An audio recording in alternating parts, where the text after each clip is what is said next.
Sadyang bad game lang ba to kay Lebron o gumanda ang depensa nitong Rockets sa Game 4? 10 points lang kasi ang naitala niya which is mababa sa kanyang kalibre. Titignan natin dito yan. Nagsimula ang Rockets sa ganitong blitz kay Lebron sa pick play.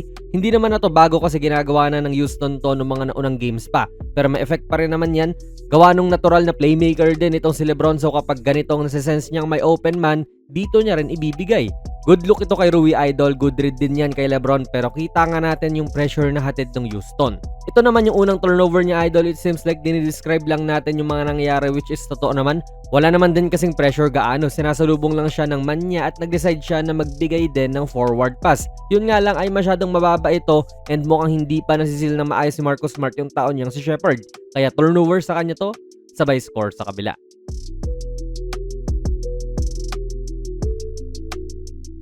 Manood ng live na laro sa basketball sa 1x Sports, gamitin ang ating code na JonasPB. Scan nyo lang po ang ating QR code.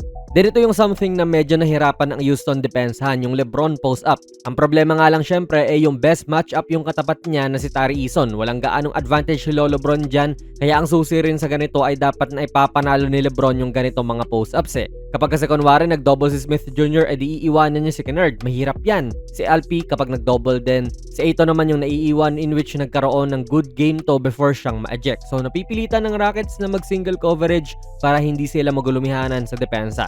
This is exploitable, Idol, at na-foul na lang ni Eason itong si Lebron. Then ito isa pang turnover, Idol, credits din dito sa defense ng Houston. Medyo careless din kasi si Lebron at dati pa naman to na hindi talaga tight gaano yung ball handling niya. Maganda ang timing ni Tari Eason dyan at naging pest talaga siya kay Lebron this game. Kita pa rin natin yung attention nila kay Lebron though na timingan na talaga ng maganda ni Eason yan. Again dito, hindi po pressure na pressure talaga yung binibigay nila since Jabari Smith yung tao dito eh. Kaya din mag-match up nito kay Lebron. Then may kita nating may helper dito in Aaron Holiday pero parang panakot lang siya dyan upang maisip ni Lebron na ipasa na lang ang bola. Actually gusto ko nga tong ginawa ni Lebron na ipinilit niyang tumira. Brick to, oo, pero kaya niyang makashoot ng ganitong klaseng tira eh. Tsaka ang gusto talaga ng Houston dyan ay i-give up niya yung bola kasi mas madadalian silang dumepensa. Open si Junior dito, in which feel ko ay good option din to sa mga oras na ito pero hindi kanina nung nagbabadya pa lang si Holiday. Pero may dahilan din naman kung bakit siya yung iniiwanan. Either ititira niya or ipasa kay Lebron yan, feel ko ayos lang, hindi lang niya sinunod yung gustong ipagawa ng depensa sa kanya. Good defense pa rin sa Rockets pero makeable na tira to kay Lebron. Kapag talaga guard tong involved sa screen na posibleng mag-switch kay Lebron, ang gusto talagang gawin ng Houston i-reject yon syempre. Kaya kita natin dito si Shepherd na umiiwas sa screen, then ganyang inaalayan si DFS na lumaban doon sa screen din. Kanina 'di ba biniblitz nila pero lumulusot lang yung screener doon eh. Kaya umiilalim na lang si Shep para hindi makalusot si Rui. Kaya tignan nyo, once umangat si Shepherd kahit konti, saktong-sakto yung pasa ni Lebron. So may effect din yan syempre gawa nung hindi maka-atake si Lebron ng as normal as he wanted to. Turnover pa kay Rui to. So credits nga sa depensa ng Houston, Idol, talagang maganda ang nagiging timing nila sa ilang turnovers po ni Lebron tulad dito. Bad spacing na nga to kasi andyan si Hachimura. Hindi pinaalis ni Lebron. That's why na blindside siya ni Shepherd. Good defense nga, Idol, at perfect timing muli, so Lebron should be more careful din sa ganito next time. Dahil po sa panalo ng Rockets ay nakaisa rin sila sa serye pero completely nabaliktad na syempre yung mga paborito na manalo ng series na ito gawa nung wala pang team sa NBA ang nanalo ng series na down sila 0-3.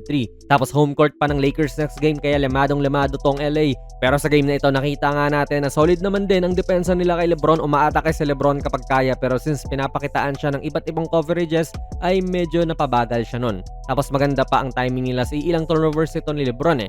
Nagtala lamang po si Lebron ngayong game 4 ng 10 points, 4 rebounds and 9 assists kasama pa niyan ng 8 turnovers. Kaya ano pa masabi nyo Laker fans? Sa naging laro ni Lebron this game, ilagay nyo lang po ang inyong mga komento sa ating comment section. Kung nagustuhan nyo po ang ating video ay pakipindot na lang, Idol, ng like button, mag-subscribe ka na rin sa ating channel. And ako nga pala si Jonas PB and as always, hanggang sa muli.